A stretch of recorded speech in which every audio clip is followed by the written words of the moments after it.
แถวนี้กับคนจีนหลายที่ทางนี้ปักทางบอนลงนาโซก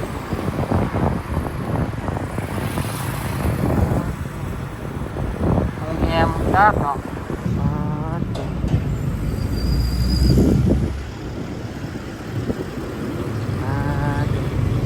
ของคนจีนอีกแล้วทุกคนเป็นสั้นนะ16 สั้นเบาเถอะทักทายสบายดีนะทุกคนเนาะตอนนี้เราอยู่กันที่หน้าห้องการบ้านปกครองดงนาโซกเนาะดงนาโซกเหนือเนาะทุกคนเนาะที่วิดีโอนี้เราสิพาทุกคนรับชมบรรยากาศเนาะเส้นทางตัวนี้เนาะตัดไปหาถนนเล็กที่13เนาะไปก่อนที่จะฮอดตลาดปกซี่เนาะตัวนี้เนาะเส้นทางตัวนี้เนาะเส้นทางเส้นนี้ก็ถือว่าเป็นเส้นทางที่สำคัญเนาะอีกครั้งหนึ่งเนาะแล้วก็มาเบิ่งว่าเพิ่นสร้างเส้นทางตัดตัวนี้แล้วหรือยังเนาะเราจะพาทุกคนมารับชมเส้นทางกันเลยเนาะไป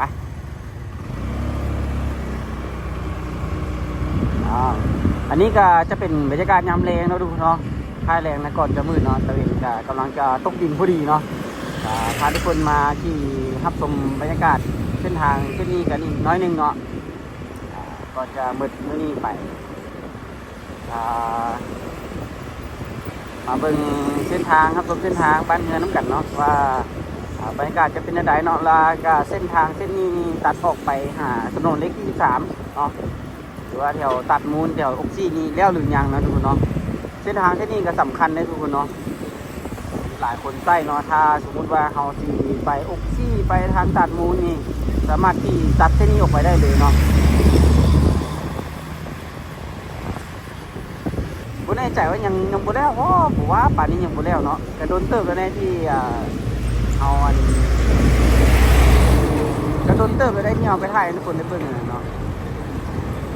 ขี้ฝุ่นนะแม่ทุกคนนะ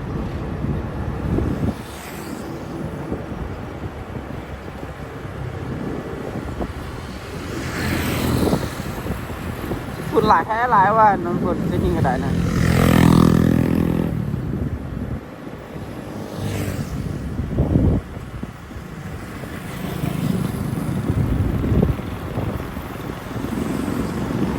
ชุดก่อนนี่เข้ามานี่รถใหญ่นี่ไปไม่ได้เลยเนาะรถจักรนี่กับอีลากเหยื่อไปเลยเนาะเส้นทางมันยังบนแล้วเนาะมาเบิ่งกันน้ำกันว่าเส้นทางจะแล้วหรือยังป๊าดทุกคนที่มาตั้งแต่เมื่อนั้นทุกคนปลุกพระเจ้าปลุกตึกขึ้นนะป๊าดทุกโอ้มีจักรสั้นใน10 ปลายสั้นอยู่กันนี่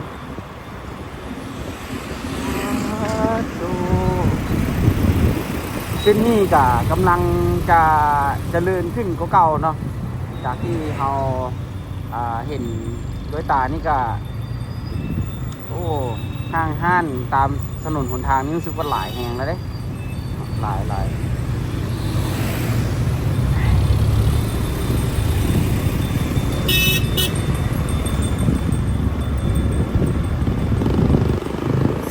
โอ้ไม่ได้บีบแกงเขาเนาะบีบรอรถกระดิ่งเนาะสายส่งจุดนี้นะ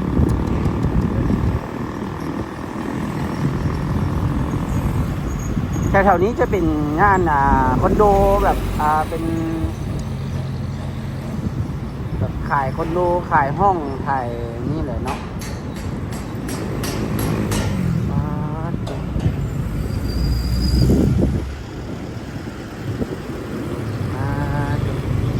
ของพุทธจีนอีกแล้วทุกคนสั้นนะ16 สั้นเบาเถอะ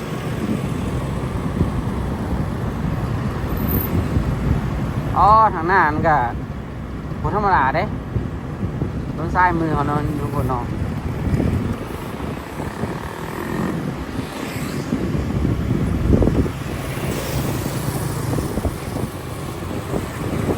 กลุ่มบริษัท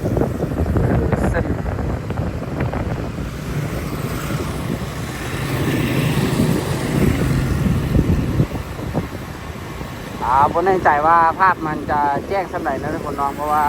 ตอนนี้แสงจะโบยังมีละเนาะแสงน้อยดีแล้วเนาะตะเวนค่อยกำลังจะตกดินแล้ว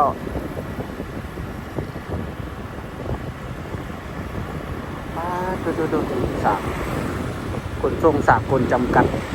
ขนส่งจีนมันมาเป็นจีน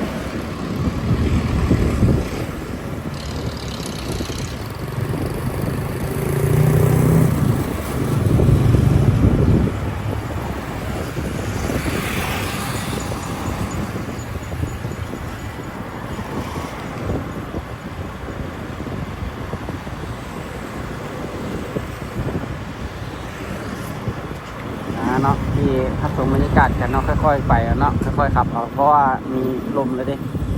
แรงๆที่มาเริ่มลมละเริ่มมีลมป้าขวามือเขาทุกคนอาคารนะ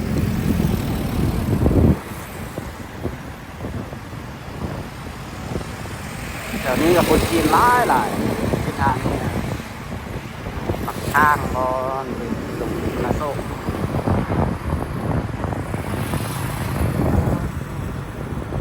โรงแรมจักเนาะ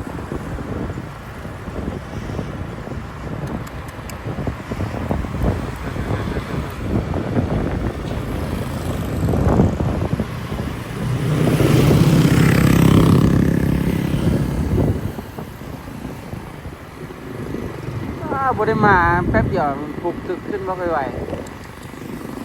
แต่ละบอนแต่ละที่เบิ่งแถวนี้ก็วงเงียบเหงาแล้วแน่อย่างนี้นะรถเที่ยวตลอดเวลาเลยตอนแรงก็คาดว่าน่าจะตอนค่ำนี้ก็น่าจะบ่มืดหลายแล้วเนาะเพราะตะกี้นี่ที่เช่นนี้นี่มืดเลยตอนแรงค่ำๆแบบนี้โอ้คอนโดหรูเส้นทางตัวนี้เนาะทุกคนเนาะเข้าไปในซอยตัวนี้แต่มีคอนโดยังไงนี่ตามที่เห็นเลยคอนโดหรูก็จะในเขียนป้ายบางที่เนาะ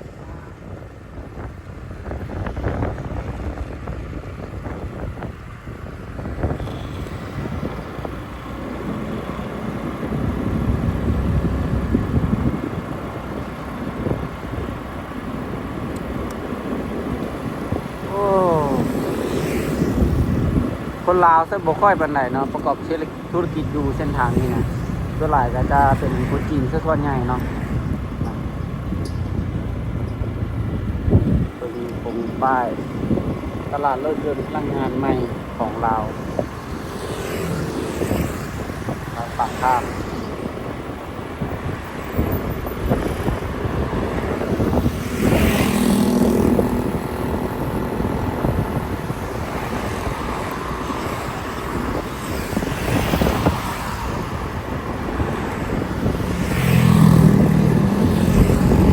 ซ้ายมือนี้จะเป็น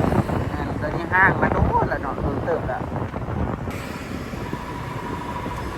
เอาไปซื้อหนองแป้งเนาะเลี้ยวขวาหนองพญา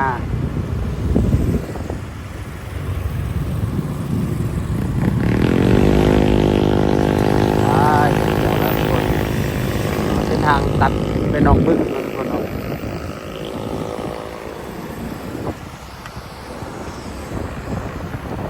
ข้างหน้านี่ขี้ฝุ่นหลายแห่งคาดว่าน่าจะยังบ่แล้วว่าทางเนาะนู่นเนาะ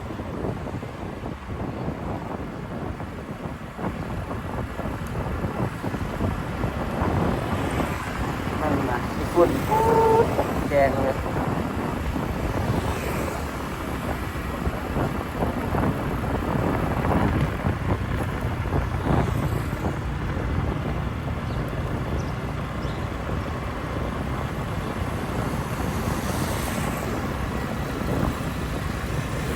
อ๋อทางที่อยู่ทุกคนเนาะบ่แล้วง่ายเนาะเป็นทางปักทางเนาะ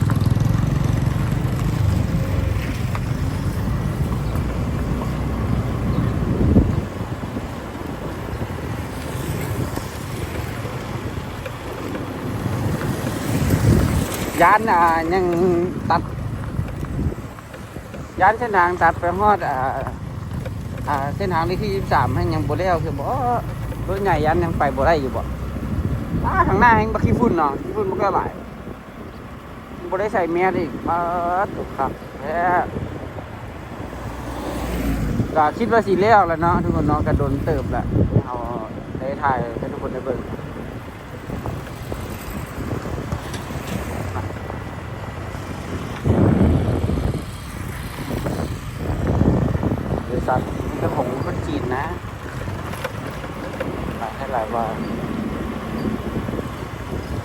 นายทุนใหญ่เนาะ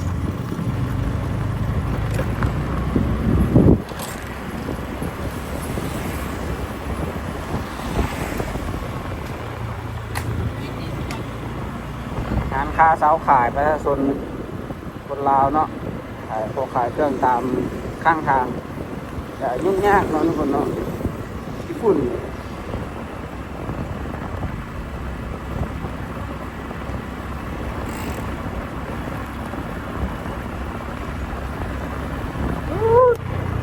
ทางหน้าอนาคตญี่ปุ่นเลย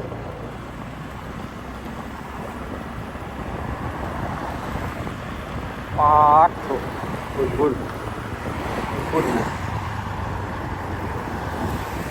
เดี๋ยวซอกอย่างมามบปักไว้ก่อนทุกคนเลย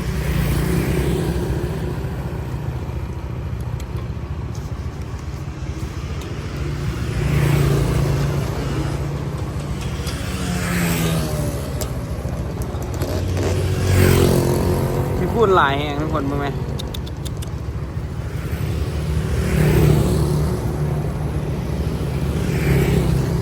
ไปวันนี้นะเนาะทุกคนเนาะผมแน่ใจว่าจะได้ยินเสียงดีสักหน่อยเนาะทุกคนเนาะเพราะว่าพี่พุ่นแห้งเลยก็เนี่ยมาปรับไว้ก่อนเนาะ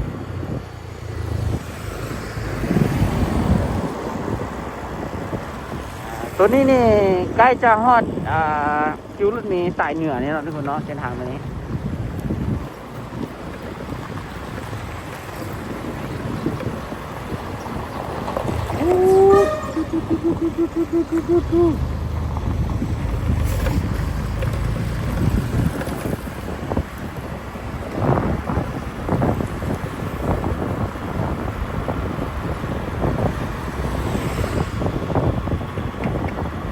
พี่ลึกเนาะ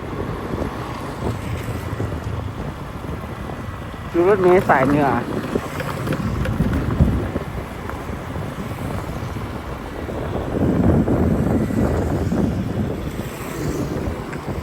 ทางคานกับของคนจีนนะ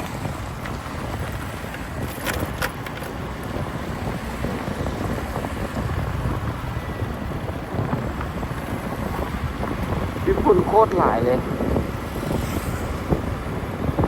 โอ้ทำมาคิวรถเมล์สายเหนือนี่คิดว่าสิดีแล้วเนาะยังบ่ดีใช่ไหมดีได้น้อยนึงแล้วก็เพลงใหม่กลุ่มฮอตปีจำนวนทุกคนโอ้ย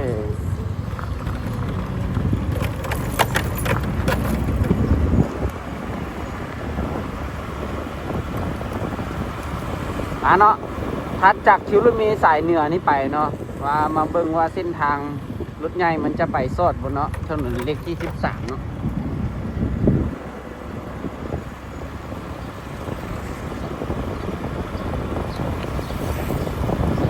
คาดว่าน่าจะเป็นโค้งทางหน้านี่เลยเนาะมาเบิ่งว่าเส้นทางแล้วหรือยังเนาะรถใหญ่ไปมาได้สะดวกแล้วหรือพอเนาะ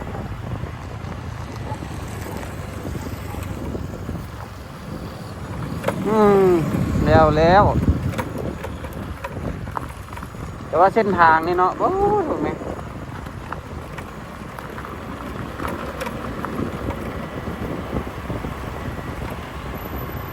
พูดกลุ่มใหญ่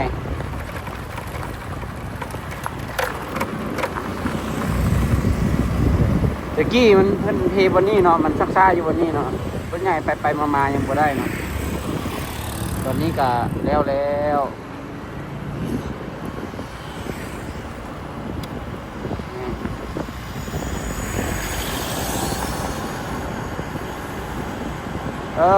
สอดแล้วเนาะทางดีเนาะโอ้ขนาดทางดีแบบนี้ไปจนสุดคุณเนาะก่อนอันทางที่เอามาขนาดเนาะคือที่ดี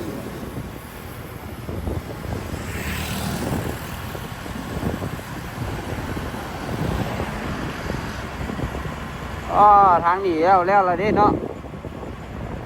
ทางนี้ก็แล้ว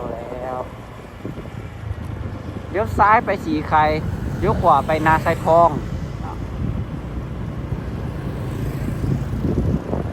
โอเคเนาะแล้วเนาะเส้นทางถือว่าไปซอดแล้วเนาะแต่ว่าทางนี้ยังยากอยู่เนาะลำบากที่มาเนาะตามที่เฮาขี่รถมานี่แหละเนาะทุกคนเนาะ แล้วคลิปวิดีโอนี้เราก็จะขอจบคลิปกันเพียงเท่านี้ทุกคนเนาะสำหรับคลิปวิดีโอนี้เราก็จะขอจบคลิปกันเพียงเท่านี้ทุกคนอย่าลืมกดไลค์กด Subscribe เพื่อเป็นกำลังใจเนาะแล้วก็ติดตามคลิปวิดีโอต่อไปเนาะแล้วเจอกันคลิปหน้านะทุกคนเนาะบ๊ายบาย